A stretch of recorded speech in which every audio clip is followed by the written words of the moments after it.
Hello, my Virgo friends. Let's talk about what 2026 has in store for you. And it is a year of closure, clarity, and finally moving forward without carrying the emotional weight of the last few years.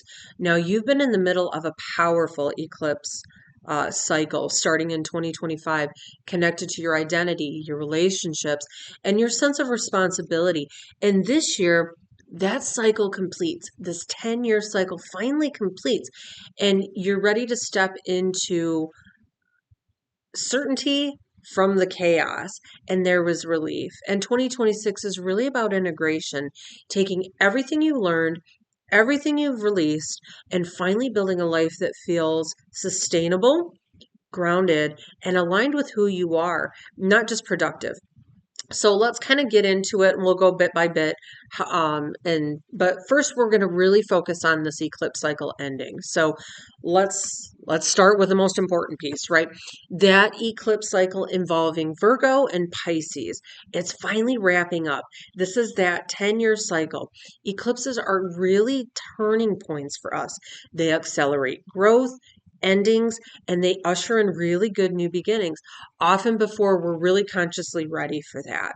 And so, Virgo, this eclipse cycle has been activating your first and seventh houses in your chart.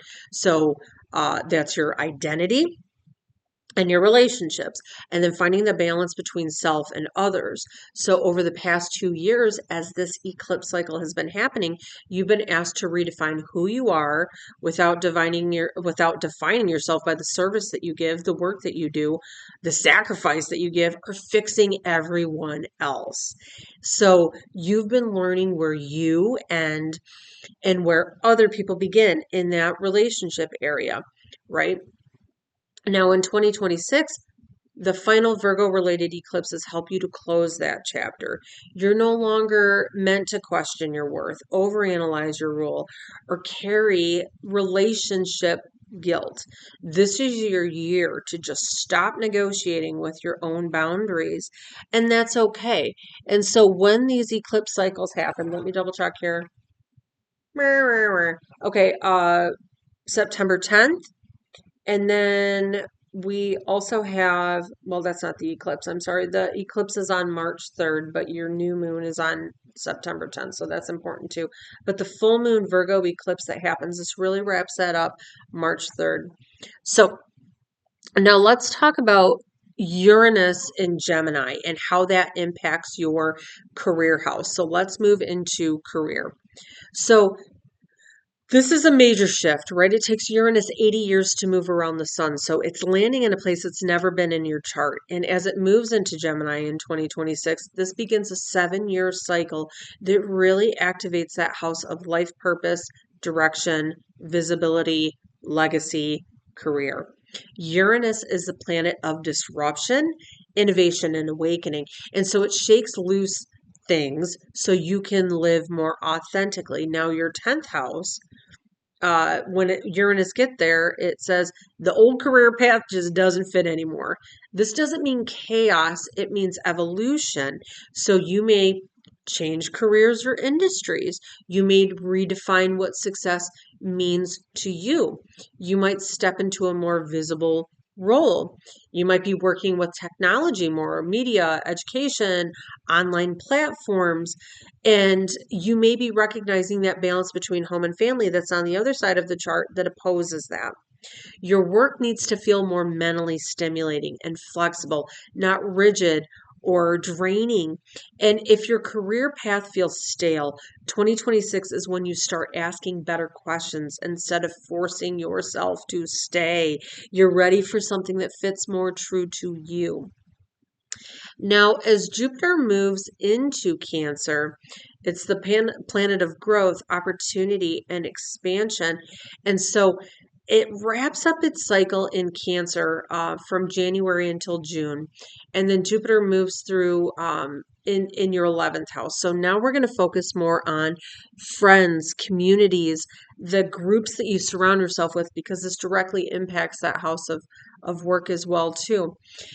This is where support shows up if you're looking for a way out of your existing career.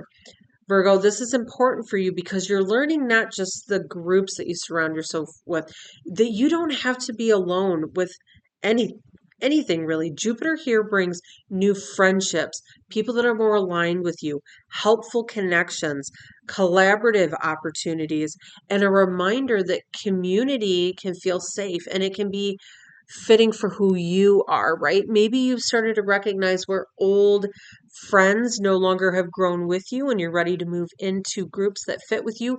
Jupiter coming here in this 12-year cycle is really going to bring that in. Then in the second half of the year, Jupiter moves into Leo, into your 12th house. And this really shifts that focus into going inward. The second half of 2026, we're looking at your house of subconscious self now and rest.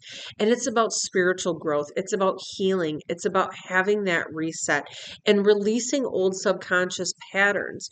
This is where that burnout can finally dissolve and where guilt softens. This is where your nervous system finally can reset as it exhales. So that's something to really look forward to as well.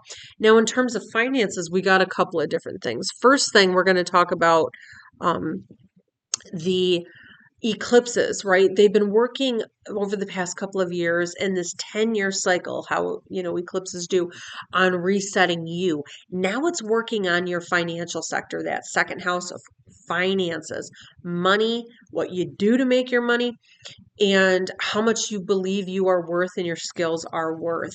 There is going to be a big shift and change over the next couple of years as the old outdated belief systems are getting brought to your attention. Jupiter going through that 12th house is really going to magnify the subconscious beliefs you have around yourself and your abilities. But that second house is really getting a shakeup in terms of money, getting those outdated things out of there and really bringing in the much needed new energy and finances. But it's not just that. We also have your eighth house on the other side. The second house is money and physical, tangible things that you hold of value. Eighth house is the money of other people. So that's the debts that you owe.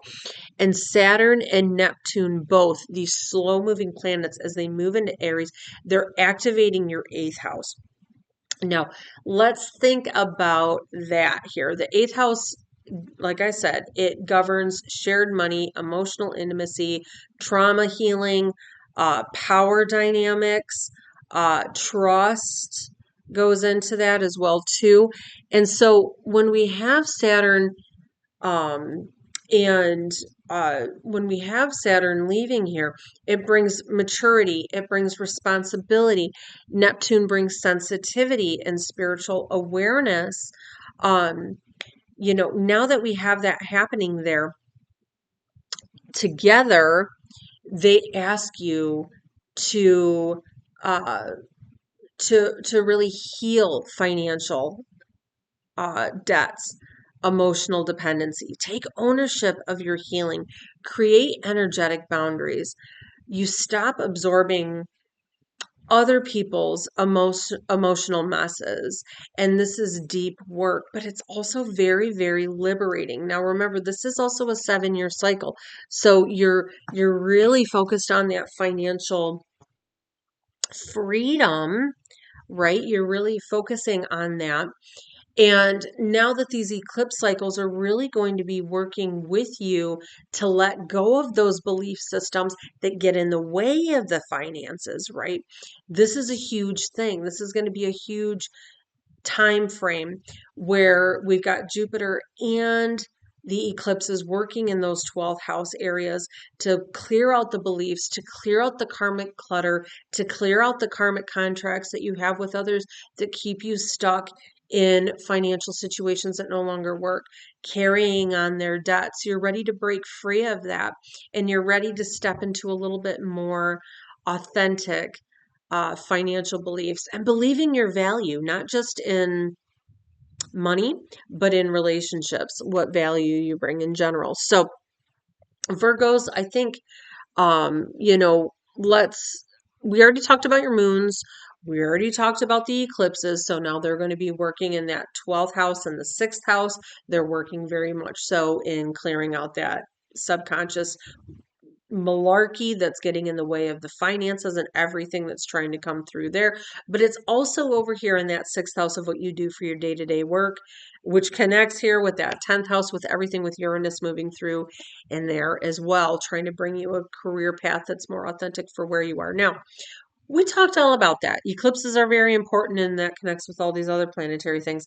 We talked about the moons that are going to be happening for you, but let's talk about birthdays. Now, if your birthday doesn't fall in this, what I say here, it doesn't mean that these things can't happen. Just follow what your intuition says here, because you might find that none of it happens, or maybe all of it happens, right? But um, if you want to find out how this impacts your specific birth chart, reach out to me for a reading. We can set that up and see how your specific chart is being impacted.